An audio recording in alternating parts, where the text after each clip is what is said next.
When I got all the Shibas, and then one day I discovered that, hey, like there's actually a significant amount here, and probably, what goes up quickly must come down quickly, and so if I don't like scramble to figure out something to do with these coins, then they'll just, the opportunity will be gone. And so I dispersed it to a bunch of charities, and I had been expecting to give them like coins that they'd only be able to cash out for like maybe like $10-20 million at most. But then somehow, to my great surprise, the dog coins did not crash. They recovered, and so they were like a couple of them were able to cash out hundreds of millions of dollars. The Ethereum ecosystem going well is like a very important thing to particular parts of the world going in the right direction, right? So that it includes finance, includes things like identity as well. It includes improving governances and making global finance free and open, and just like creating like more of these neutral layers. EF is uniquely suited for. One is L1 protocol development. Two is on the application side, more insistent approach towards saying like, no, it has to be decentralized, it has to be private, it has to like not have backdoors, it has to not like rug pull users. If you're looking to stake your crypto with confidence, look no further than Chorus One. More than 150,000 delegators, including institutions like BitGo, Pantera Capital, and Ledger, trust Chorus One with their assets. They support over 50 blockchains and are leaders in governance on networks like Cosmos, ensuring your stake is responsibly managed. Thanks to their advanced MEV research, you can also enjoy the highest staking rewards. You can stake directly from your preferred wallet, set up a white label node, restake your assets on EigenLayer or Symbiotic, or use their SDK for multi-chain staking in your app. Learn more at Chorus.one and start staking today. Hey guys, I want to tell you about Gnosis, a collective of builders creating real tools for real people on the open internet. Gnosis has been around since 2015. In fact, it started as one of Ethereum's very first projects. And today it's grown into a whole ecosystem designed to make open finance actually work for everyday people. At the center of it all is Gnosis Chain. It's a low-cost, highly decentralized layer 1 that's compatible with Ethereum and secured by over 300,000 validators. So whether you're building a dApp, experimenting with DeFi, or working on autonomous agents, Gnosis Chain gives you a solid, neutral foundation to build on. But Gnosis is more than just infrastructure. It's also tools that people can actually use. Like Circles, for example, lets anyone issue their own digital currency through networks of trust, not banks. And then there's Metri. It's their smart contract wallet that makes it easy to access Circles, manage group currencies, and even spend anywhere Visa is accepted, thanks to their integration with Gnosis Pay. All this is governed by Gnosis DAO, where anyone can propose, vote, and help guide the network. And if you want to get involved, running a validator is super easy.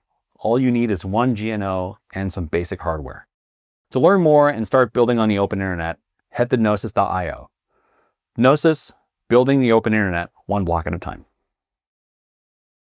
So we're here at EthCC 8 for the annual Vitalik talk after interview on Epicenter. Thanks for doing this once again. Of course, yeah, great to see you guys. Nth year in a row. Mm-hmm. Yeah, I feel like now we have like the privilege of being the people who talk to you right after your talk. So hopefully we can keep this going. You talk well.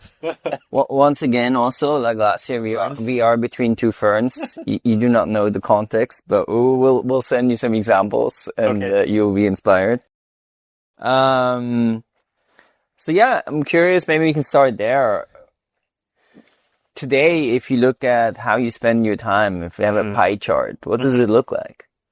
Okay, so I think for the last 6 months, quite a bit of it has been like various EF internal things. There's quite a few initiatives that have been started, and actually quite a few more in the pipeline, right? So I think, you guys and people have already seen a lot of the stuff on scaling. There's also important things coming down the pipeline in terms of improving security, and in terms of like taking a decentralization and privacy first approach to optimizing the user experience. So a lot of different things that are like that. Then still research, and I mean, I generally find like the way that I do a lot of these things is through these kind of like medium length sort of deep dives, right? Where like I would like get into understanding 3SF, and then I'd go and make an implementation of 3SF, maybe see that it works, like see what parts might make sense to improve, and then recently have been looking into some of these ZK topics more. So I published like that post on like properties of ZK ID a few days ago. Then quite a bit on like account abstraction. I mean, which actually ties into privacy, because one of the UX problems of privacy protocols is that because they're not first-class citizens, they need this like wrapper address to send the transaction, and that's like the source of a lot of UX pain. So the research intends to like basically bounce between topics in that kind of way. Yeah, EF things. Then I mean, outside Ethereum, I mean, of course, continuing to do the Balvi and Diak things, though in that case, so basically, what happened over the last couple of years was we spent that $200 million of dog money on like basically funding various like open source defensive biotech, and now it's going into this process of like trying to build that up as a more long-term effort where like more other people are involved with building things. Can you talk a bit more about this biotech? Yeah. Okay. So okay. Do you remember the? I forget. Have I described the origin story with the dog coins on a previous one of these? I feel like I must have. Don't think so. I don't think when we got all the Shiba. Yes. Yeah. Yeah, basically, yeah. When I got all the Shibas, and then one day I discovered that, hey, like there's actually a significant amount here, and probably, what goes up quickly must come down quickly, and so if I don't like scramble to figure out something to do with these coins, then they'll just, the opportunity will be gone. And so I, dispersed it to a bunch of charities. One of them included the India Crypto COVID Relief group that Sandeepa was doing. And then, also, like, there was the Future of Life Institute, there was, like, Ethereum Foundation, a couple of others, and I had been expecting to give them, like, coins that they'd only be able to cash out for, like, maybe, like, $10-20 million at most, but then, somehow, to my great surprise, the dog coins did not crash. They recovered, and so, they were, like, a couple of them were able to cash out hundreds of millions of dollars, which was, like, way more than they were able to spend. And so, basically, I got roped into kind of scrambling and, like, helping to figure out the most effective things to, like, spend that level of money on, especially on the COVID and bio side. And, we funded a bunch of like really cool stuff that can like basically make like society much more pandemic proof in a way that is fully open source, fully globally accessible, and like does not rely on any kind of like centralized and coercive measures. Yeah. And like it includes things like much better testing. It's and like being able to detect viruses earlier. It includes like ways of filtering the air that are like basically invisible, but they can make rooms like this one like basically go from being like risks of transmitting things like COVID to just not being risks. So it's like the sort of thing where, like, if all of it was integrated, we would have just been immune to COVID completely. Yeah.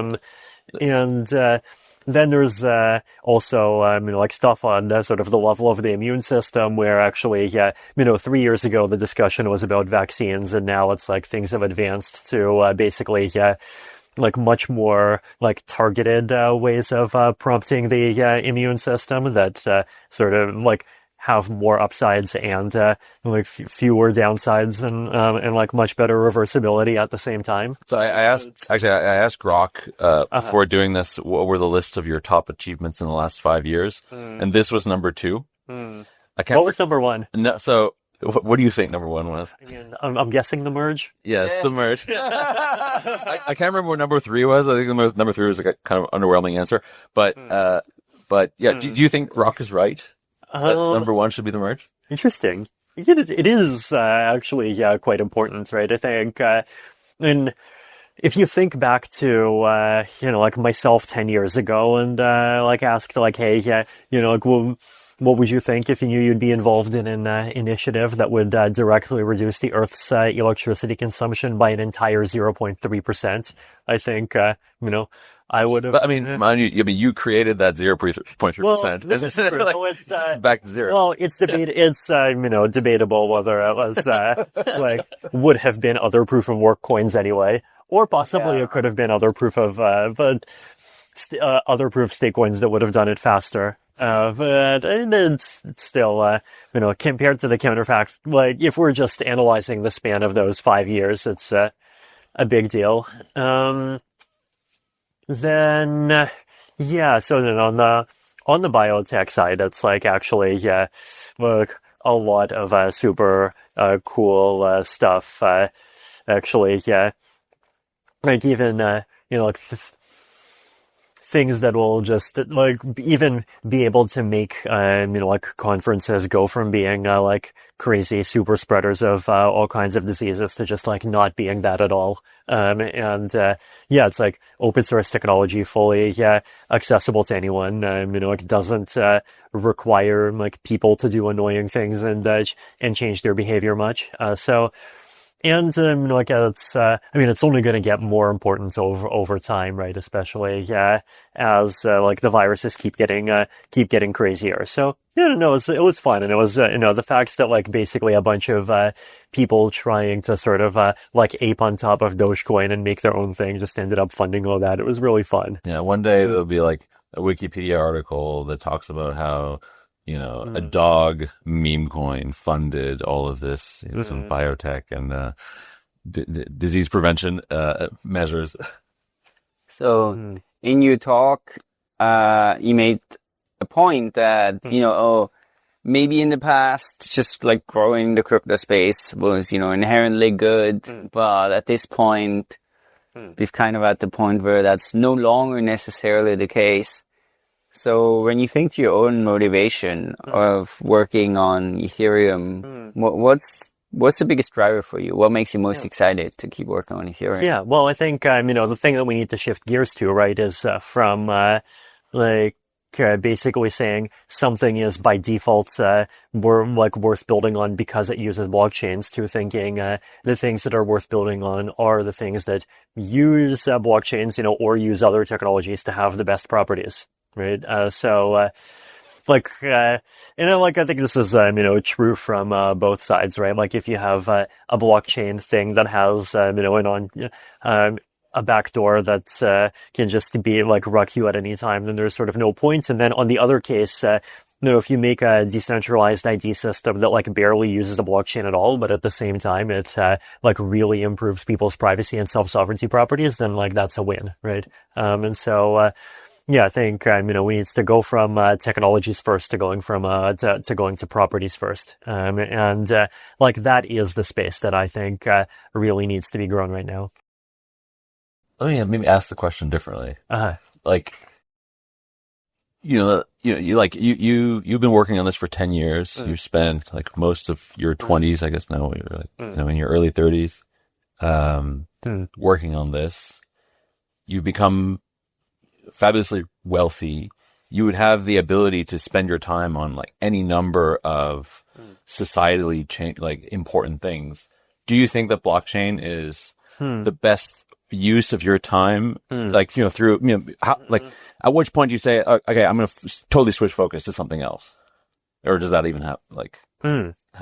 Yeah, I think, the other thing of what you've learned, right, is that, like trying to, like make change in a domain that you don't understand well is like itself often like interacting with a very chaotic system, and it's easy to make mistakes, and there's plenty of people who just decide like, hey, like let's make the government more efficient, and then like immediately pivot to that, and then like so it ends up going in a very different way from what they expected, right? So it's, I think, to me, it's like the Ethereum ecosystem going well is like a very important thing to, particular parts of the world going in the right direction, right? So that's, it includes finance. I think it includes things like identity as well. It includes a lot of the kind of, financial and information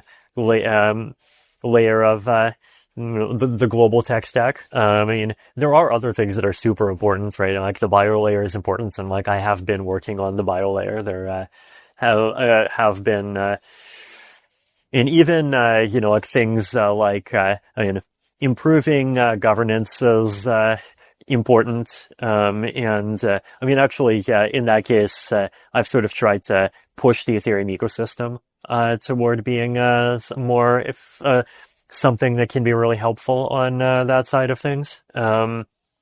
So yeah, I guess I do like already work on some of those areas, though I always try to ask the question of like, what is the intersection of like what is valuable, and like where I feel like I would be able to contribute something valuable, and of course where my input would be welcome, and making global like finance free and open, and just like creating like more of these neutral layers, especially in the context of the world like going into this like place of just much greater distrust and conflict, I think continues to be an important thing. I think there are other layers of the stack that are also super important, and I think like I'm open to, and I have contributed to those other layers, and like the ideal outcome for me, right, is that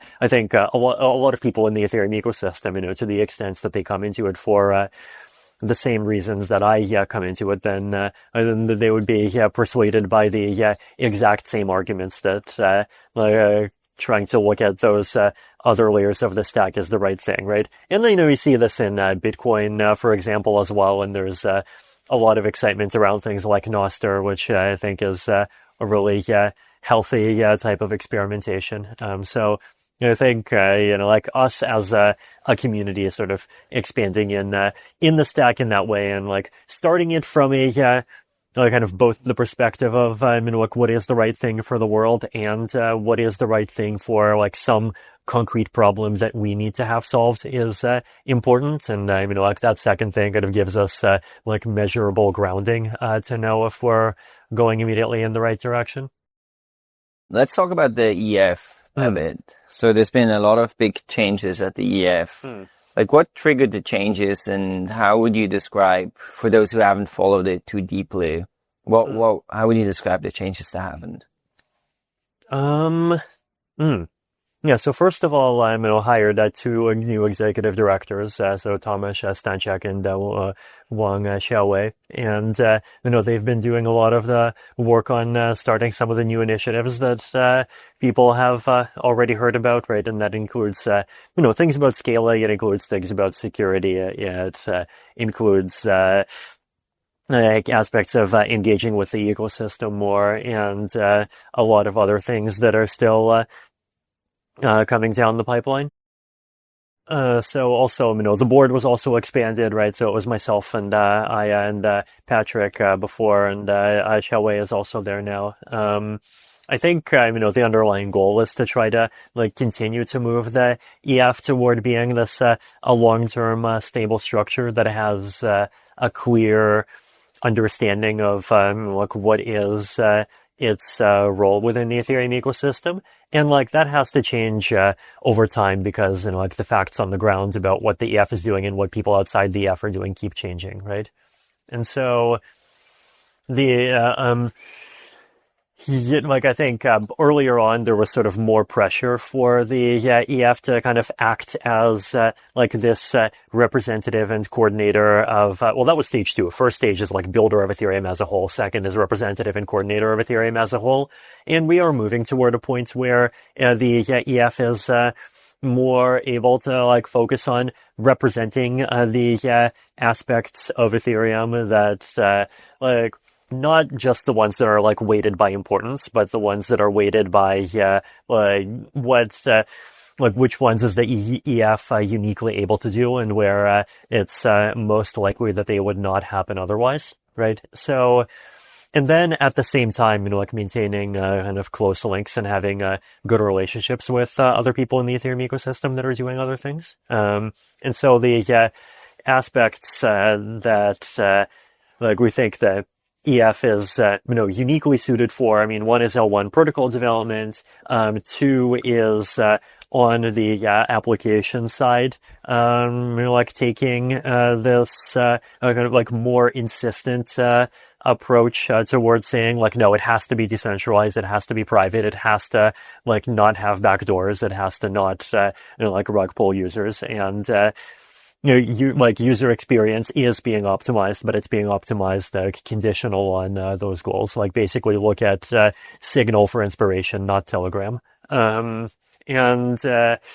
then like actually, like do a high quality job of like focusing on those different things, right? So that's kind of via more putting some social pressure as well. So I think social pressure is actually the thing that we've overused, right? Like, the thing that we've underused is, one is like basically being involved in actually building, right? Like, I think, the EF has, for a long time said it's like layer 1 only and not application layer. And we've like actually, switched over to, being, doing much more application layer things. And we think that building is like actually a much healthier way of, achieving those goals than just complaining, right? It's, because like if you just complain, then the problem is one easy way to understand it is like this is the way that like Europe sometimes gets criticized on Twitter. It's like the cartoon, right? Like you have like the dragon with like one type of tech company, the dragon with the other tech companies, and then the bottle cap, and like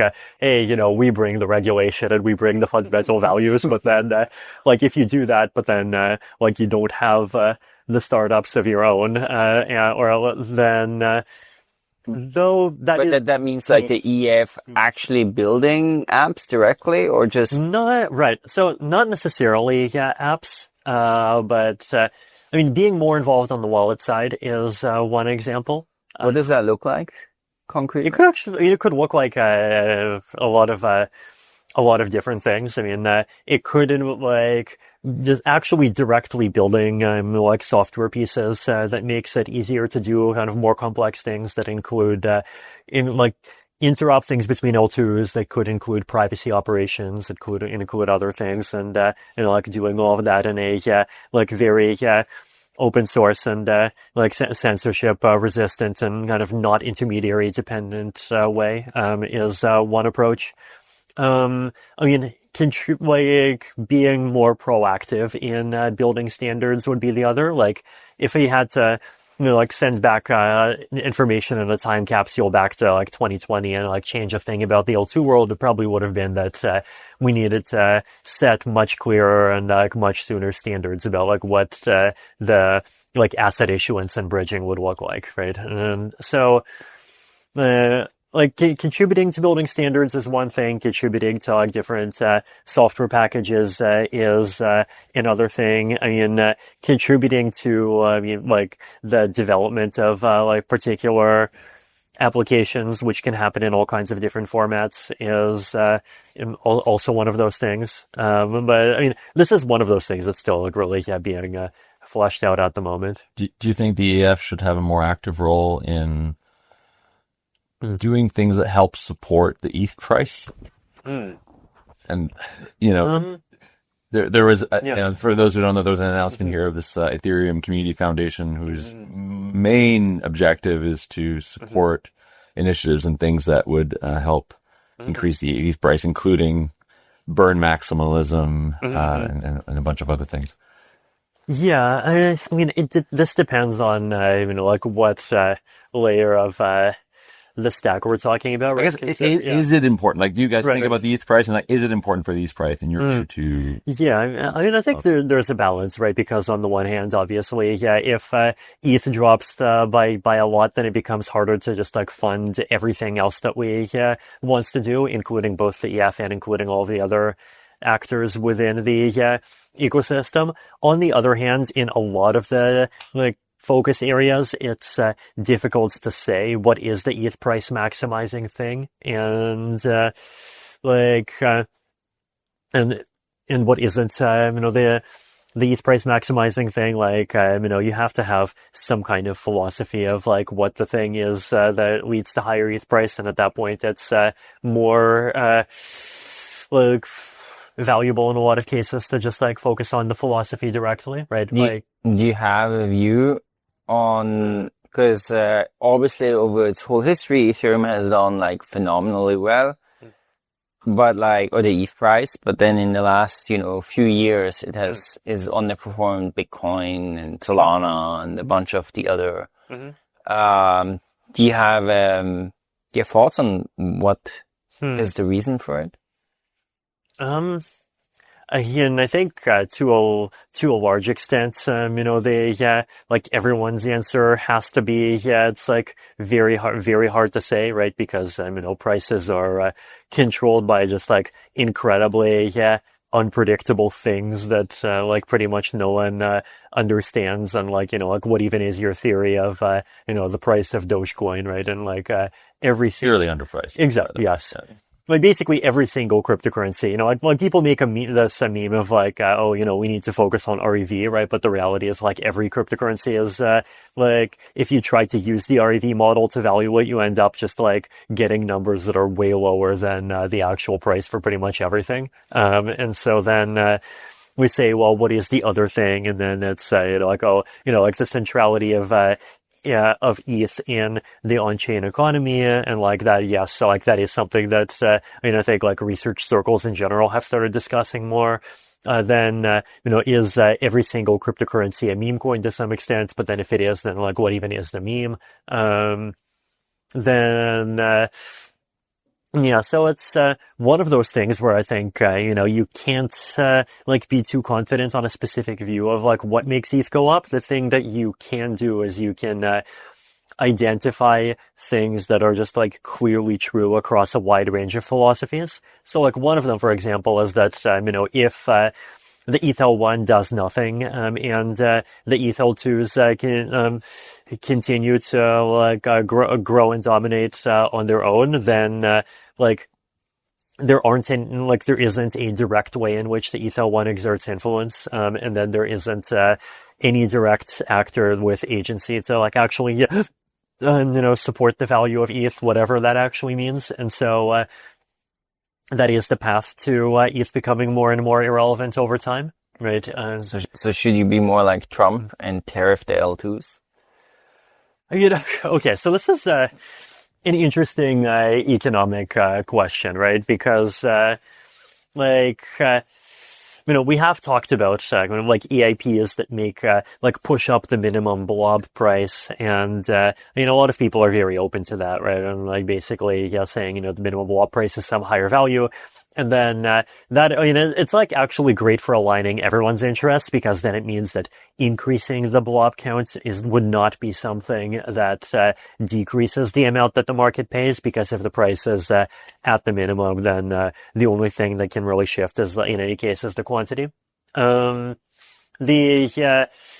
challenge with sort of tariffing L2s beyond that, right, is like people sometimes have ideas of like saying, hey, there should be a 20% tax, but the problem with the 20%, like a 20% tax, is that if you like with purely on-chain enforcement, there isn't actually any way of doing that can't be pretty trivially avoided, right? Because like if you have an on-chain rule that basically says like, hey, like the protocol looks at what is the fee charged on L2, divides it by 5, and then hands it over to L1. Then like the L2s will just start paying fees through some kind of like side channel sort of way. And like, there even already exist protocols that do that. I mean, even, like ERC 4337 itself is one of them, right?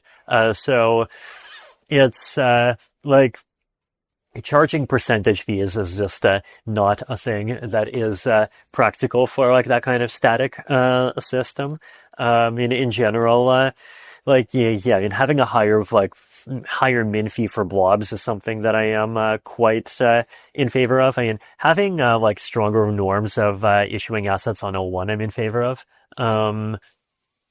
There's a bunch of like moderate things that make sense. But then the other thing to keep in mind in all of this, right, is that I think L2s have proven themselves to being a very positive force for the Ethereum ecosystem in all kinds of ways, right? They bring in a lot of applications. They bring in a lot of usage. Arbitrum brought in Robinhood this week, and also because L2s have independent sequencing, they're able to actually, do things like offer very low latency, offer stronger guarantees that users are not going to be sandwiched or, otherwise, subject to, toxic, MEV.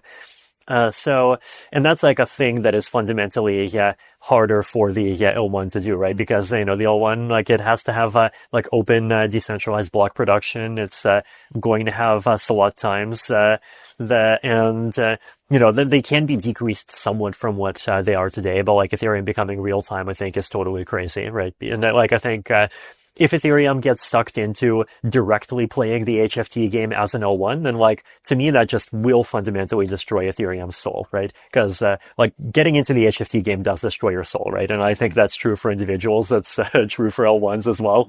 And, if, L2s, are able to kind of absorb that. Why does it destroy it? Why would it destroy Ethereum soul?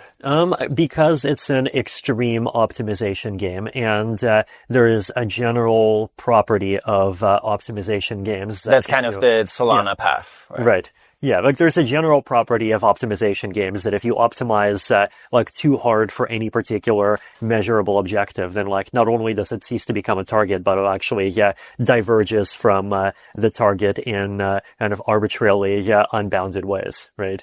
There was an interesting chart about this from I think because this gets talked about a lot in AI safety and philosophical discourse, right? That sort of in a within some fairly normal context, a lot of different ways of describing morality end up basically being the same thing, right? We all agree that wars are bad and helping poor people is good, but then on the other hand, if you define the goal in a particular way, then does that mean that we should destroy humanity in exchange for a 1% chance of giving really good lives to 500 trillion shrimp, right?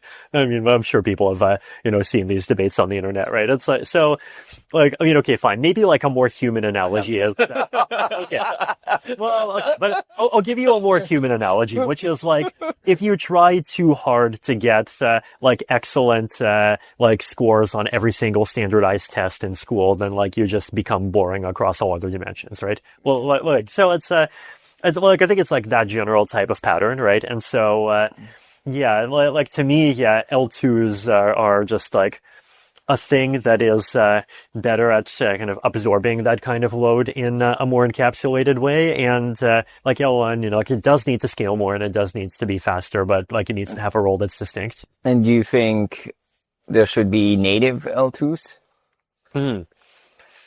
So, okay, this depends what native means, right? Because in my typology, so I think so the word native basically means that the proof system is native, right? Which is actually really good.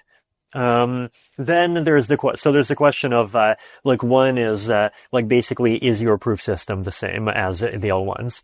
And that's native. Two is your sequencing the same as L1? And that's based rollups. And, I've gone back and forth and, I've disagreed with my previous selves on the based rollup question. And I'm very open to myself in the future disagreeing with me on the based rollup question. But, basically, yeah, on I'm actually like more bearish on based rollups than I was before. And the reason is that, especially if L1 scales much more, which like we actually have very good ways of doing while even increasing people's ability to verify the chain, right? Which is what happens with the whole ZK direction, and then on top of that, block level access list and like that whole chain of things. Then so if that happens, then basically, yeah, the main value add of L2s at some point stops being about raw scale and it starts being about sequencing. And then if you say, well, we're going to make an L2 where the L1 does the sequencing, then like actually that kills the points to some degree, right? So there is, I think, there are these sort of two different visions of L2s, right? Where one vision of L2s is that an L2 is a shard of L1, and then, I've used the word kind of branded shard before, right? But then the other vision of an L2 is, an L2 is like a server that, uses the blockchain as a backend for ensuring security and censorship resistance properties. I mean, potentially even being able to run mechanisms like changing the sequencer with governance if the sequencer goes wrong. Then if you start from that perspective, like the concept of trying to like turn L2s into being shards starts to make sense, and like it makes more sense to take this kind of barbell approach of this side of things focuses on just being censorship resistant, decentralized, private, offering fundamental guarantees and having enough capacity to do the stuff that needed for here. And then this stuff focuses on hyperspeed and hyperscale. Let's talk about, I'm curious about quantum computing. How big of a threat is it, and on what timeline? So if you go to Metaculus, if you just like search Metaculus quantum computing, it's like one of these forecasting websites. The median answer that you get is, I think, for when quantum computers powerful enough to break cryptography will come, and it's like somewhere between 2030 and 2035. And this is one of those things, right, where there's like people who are wrong in both directions, right? Because there's a lot of grift in the quantum space, right? There's a lot of people who are like, we have a quantum computer, and then actually it's like something called a quantum adiabatic computer, which is technically quantum, but it like basically can't really do anything that interesting that classical computers can do. Like it definitely can't break cryptography. And so but at the same time, there's like real and serious improvements that keep happening to the space. And so, the question when someone asks about quantum computers, the question you ask is like, what is the biggest number that you factor using Shor's algorithm, right? And as long as the answer keeps not getting above 35, then it's like not super interesting. But at the same time, it's there are slowly steps that are being taken. So it's important. In terms of whether or not we'll be able to adapt to it, I think we will. I know Justin Drake has been working on quantum resistant aggregation friendly signatures. Starks are quantum resistant. There's a huge amount of progress happening on quantum resisting everything. So I'm actually very optimistic that Ethereum will be able to cover it. What do you think of Cannes? How do you like being down here in the south of France? No, that's it looks like a very nice place. Yeah. Have you been running? Not here. I've only walking so far. Yeah, I tried to go for a run the other day at 6 a.m. and I think I did 2 kilometers. And are there any I had to stop? Are there any good paths here? The river. The seaside is nice, but basically, I don't think there's any point of the day that comes below 28 degrees. So it's right. Yeah. I think I feel like this whole zone is much more of a January zone, right? Yeah. Cool. Well, yeah. Thanks so much for coming. Yeah, thank you guys. Thanks for doing this again. And actually, just one thing I want to point out here: this episode puts you in a tie with Emin Gunsir for the number of Epicenter episodes. Oh, I thought he was already number one. No, this is the 8th. Okay. So we can do another one in a couple of months, so you can actually take the first place over Emin. Oh, fun. Okay. Keep it in mind. Cool. Thank you. Okay. Thanks for telling. Yeah.